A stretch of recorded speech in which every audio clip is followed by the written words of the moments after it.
সন্ধ্যাবেলার স্ন্যাক্সে কি করা যায় সেটা যখন একটা দুশ্চিন্তা, তখন এরকম ক্রাঞ্চি সিঙ্গারা কিন্তু দারুণ জমে যায়। খুব সহজ অ্যাভেলেবল জিনিস দিয়েই কিন্তু আমরা এগুলো করতে পারি। প্রথমে পাত্রে হালকা একটু জল ঈষৎ উষ্ণ করে নেবেন, আর ঘরে যদি পাঁপড় থাকে সেই পাঁপড়টাকে ওই ঈষৎ উষ্ণ জলের মধ্যে একবার চুবিয়ে নেবেন, নিয়ে ডুবিয়ে নেওয়ার পরেই কিন্তু ওগুলোকে শুকোতে দিয়ে দেবেন। এরপর চলুন ও শুকাক, এখন আমরা কড়াইয়ে কিছু জিনিস রেডি করে নিই। কড়াইয়ের মধ্যে তেল দিয়ে তার মধ্যে শুকনো লঙ্কা, আপনি নাও দিতে পারেন, তার মধ্যে কাঁচা লঙ্কা, পেঁয়াজ কুচি, আর হচ্ছে ঘরোয়া কিছু জিনিস যেমন একটু আদা কুচি ওর মধ্যে গ্রেট করে দেবেন। আদাটা গ্রেট করে দিলে খেতে বেশি ভালো লাগে, একটু দিয়ে দেবেন। এরপর এগুলো নাড়িয়ে চাড়িয়ে ভাজা ভাজা হতে থাক। তারপরে তার মধ্যে আস্তে আস্তে হলুদ, একটু ধনে গুঁড়ো, সামান্য একটু জিরে গুঁড়ো, আর হচ্ছে ওটা নাড়িয়ে চাড়িয়ে সামান্য একটু গরম মশলা গুঁড়ো দিয়ে হালকা ব্রাউন হয়ে গেলে শেষের দিকে এসে একটু হিং যোগ করে দেবেন। এবার আসুন, কিছুটা আলু ঘরে তো থাকেই, আলু সেদ্ধ করে নিয়ে আলুটাকে এভাবে গ্রেট করে নেবেন, তাহলে আলুতে কোনো রকম কোনো শক্ত অংশ থাকবে না। দেখুন, এবারে এই গ্রেট করা আলুটা আমি দিয়ে দেবো, ওই মিশ্রণের সঙ্গে মার্জ করে দেবো।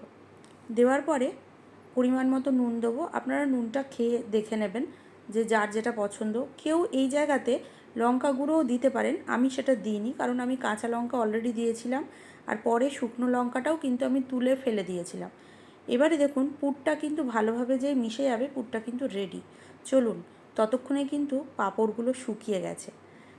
শুকিয়ে গেলেও পাঁপড়গুলো কিন্তু নরম থাকবে। পাঁপড়গুলো এভাবে কিন্তু আমি মাঝ বরাবর ডি শেপ দিয়ে কিন্তু কেটে নেব।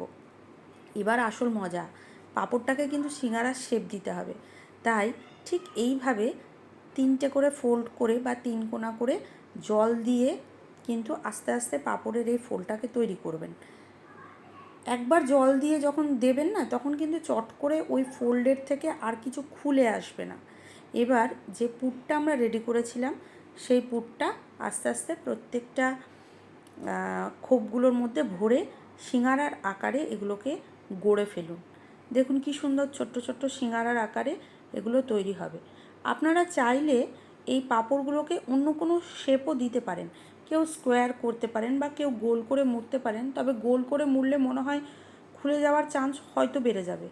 দেখুন, আমি দুটো আলু দিয়েছিলাম, দুটো আলুর সাথে কিন্তু আমার এখানে ওই বড় পাঁপড়গুলো কেটে 8টা মতো দাঁড়িয়েছিল, আপনারা তার থেকে বেশিও করতে পারেন। এবারে পাত্রের মধ্যে তেল দিয়ে চলুন ভাজা যাক সিঙ্গারাগুলো। প্রথমে আমি মিডিয়াম আঁচেই কিন্তু সিঙ্গারাগুলো শুরু করেছিলাম, তারপরে দেখলাম যেহেতু এটা পাঁপড় আর ভেতরের আলুটা যেহেতু আমার সেদ্ধই ছিল, তাই মিডিয়াম আঁচে না করে নর্মাল পাঁপড় ভাজার মতো করে যদি আপনি একটু হাই ফ্লেমে ভাজতে শুরু করেন, তাহলেও কিন্তু এগুলো সুন্দর ক্রাঞ্চি বা লালচে হয়ে ফুলে উঠবে, এতে তাড়াতাড়ি হয়ে যাবে। তাহলে দেখুন, চলুন, সুন্দর করে ভাজা হয়ে গেছে। ভেজে ভেজে আমি একটা একটা করে কিন্তু এবারে তুলে নেব, এবং দেখতে দেখতে 8খানা কিন্তু আমার নিমেষের মধ্যে কিন্তু তোলা হয়ে যাচ্ছে।